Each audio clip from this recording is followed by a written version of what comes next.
Okay, welcome back. We are doing sort of a dry run on my moto camping gear for the Minnesota Trans-Wisconsin Adventure Trail that I'll be going on exactly 1 week from today. In fact, by this time next week, I should be up in Wisconsin. So I'll show you how I'm packed up in just a minute. But first, I should say kind of what my fuel situation is. If you can look down here, I'm pretty much on empty, and I'm waiting for it to get to blinking empty, which means it's about a 30-mile reserve, half a gallon. Ugh, slippery there. It's been raining non-stop for the last couple days. So I thought it's probably actually a good time to go out and test with wet and slippery roads, but it's not raining right now, which is nice.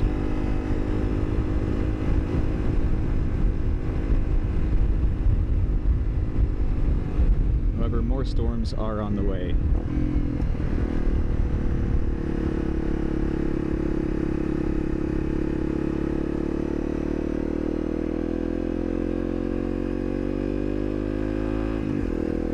I'm still not quite used to how the bike handles with all the weight in the back. My pack-out weight, including all of my gear, that's my helmet, boots, my full riding gear, and then all the luggage, including the weight of the luggage, comes out to roughly 84 pounds. If you take off my gear, that ends up being about, what was it, like 70 pounds? A little under, or a little over 70 pounds. So my boots and helmet is where most of the weight is taken up. My helmet weighs about 3 pounds, according to the scale I have, at least. I mean, this is all down to the accuracy of my scale. But even with all this weight, and me too, I weigh 140 pounds, so the total payload would be 224 pounds. And even though this thing only has, what, 25-ish horsepower, it pulls along pretty well. I don't think I need more power than this. I'd like a little more, but I don't really need more.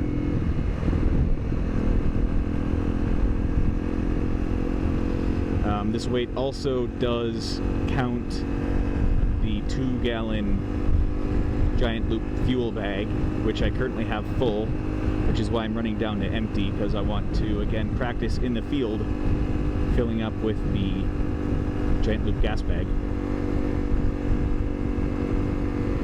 Golf sounds fun today, maybe a little wet, but otherwise fun.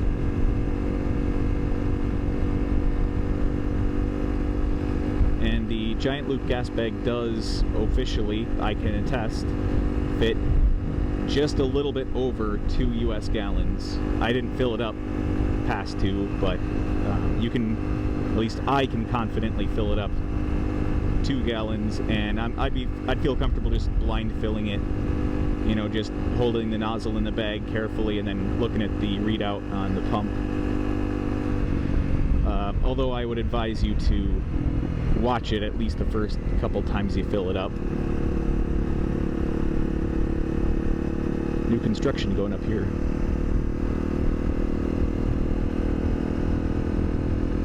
Just kind of waiting for a good spot to pull over to show how I'm packed out here. Maybe this will be a good spot. This right here is the Straight River.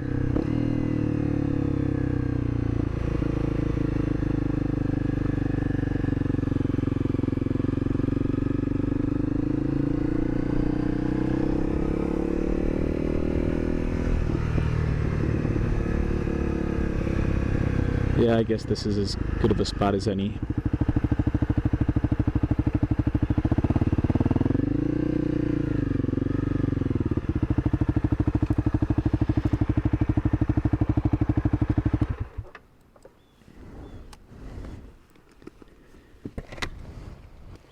I made up a new kickstand plate.